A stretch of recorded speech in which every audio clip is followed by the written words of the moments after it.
All right, heavy smokin'. That's what I call this one.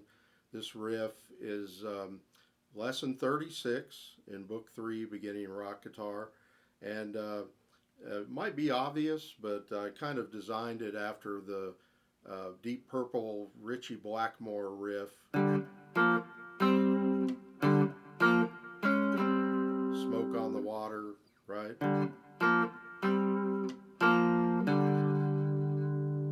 And we're doing pairs of strings in a harmony called fourths. And we call them double stops when we do two adjacent strings, usually in rock guitar, and usually it's fourths. When Dweezil Zappa says, I'm doing double stops, he's doing perfect fourths, which are the same fret on two different strings. And this interval is, has kind of a medieval quality to it, kind of like early chants. In the very early Western music in Europe were Gregorian chants, which were often harmonized in fourths or fifths or unisons. And they didn't really have rhythm that much.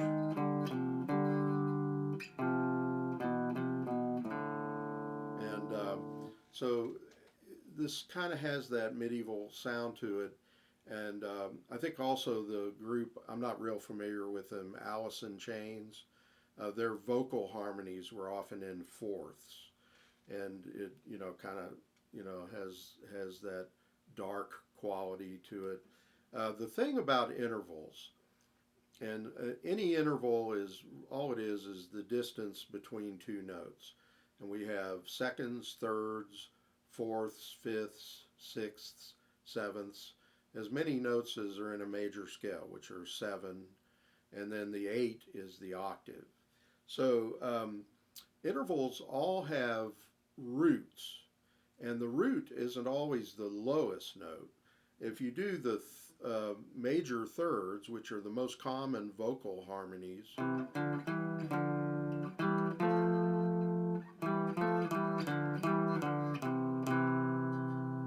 the root is the lower note. But in fourths, the upper note is the root of the interval, and the lower note is the harmony. So that is kind of important to know because of the way we want to play these fourths. What I was doing mostly was what I call rest strokes, and that's where your pick follows through the two strings and rests on the next string. But the main thing about rest strokes is that you bring out the upper note of the double stop instead of the lower note. If you do free strokes where you're just swiping at the strings or playing upward and outward, you're going to hear the lower note. And if you do rest strokes, so what I'm doing basically is kind of strumming each pair of strings quickly, but and kind of homogeneously so that all the notes blend. So I'm not like, strumming a big chord, it's just two strings. But I'm resting the pick on the next string. So I'm playing against that next string. I'm playing fifth and fourth string, but I'm digging in a little more on the fourth string with the pick. You can do that very deliberately, like ba-dum, ba-dum, and then try to do it quicker.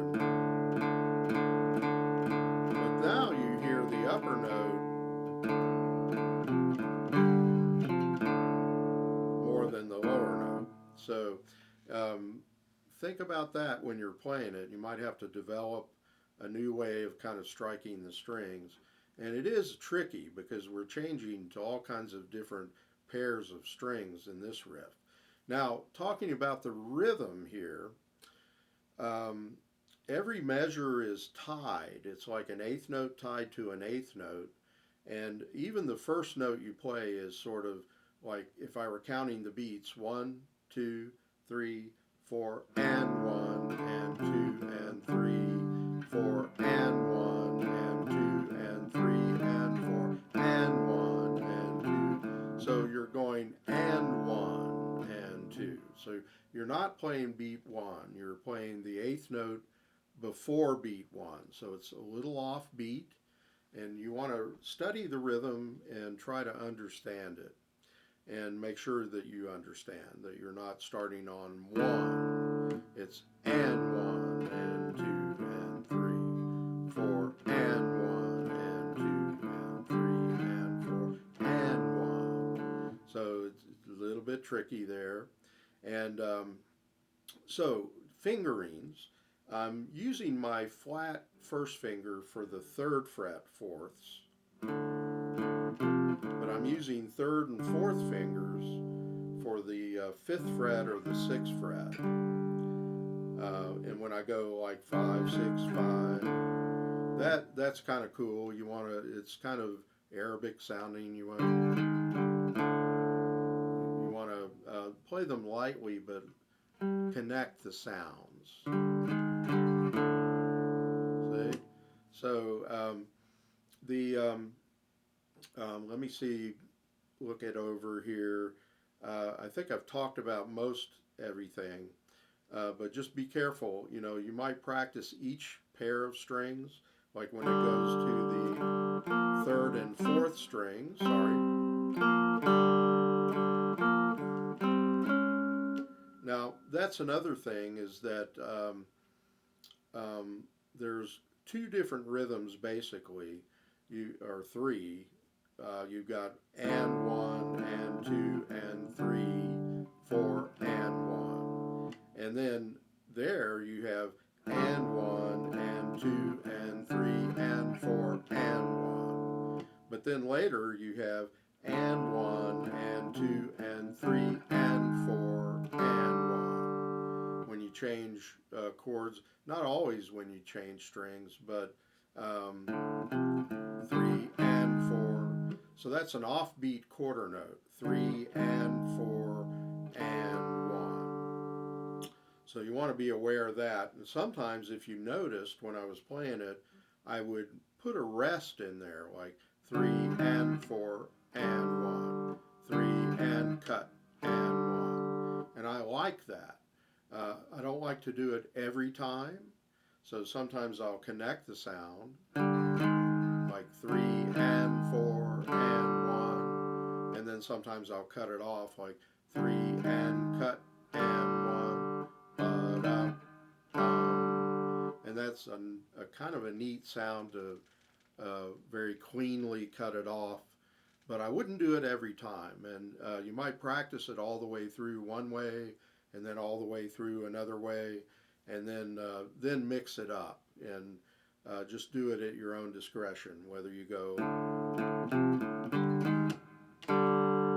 or if you go and connect the sound. So that's another point to talk about.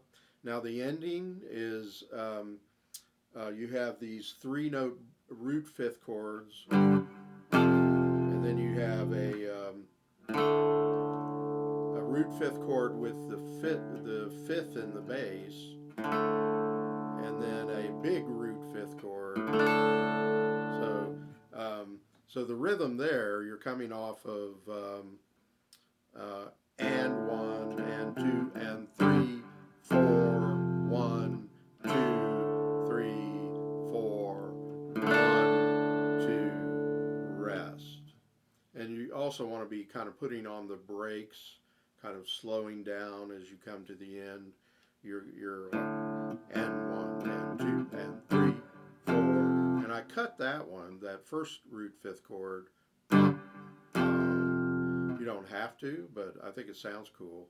So let's cut, and then don't cut that one. Don't cut this one. And then the last chord, maybe kind of roll through it with the pick and really try to bring out the high note of the chord and let it ring a bit before you cut it off. I've got it written as a half note followed by a half note rest, but you could let it ring a little longer. It's the final chord, and then cut it decisively to end it. Okay, so this is a fun riff. It's a little on the heavy metal side, so that's cool. I'm not really a heavy metal player, but I enjoy playing this one. And it's good for picking skills, and it's also good for offbeat rhythmic skills. Enjoy it, and um,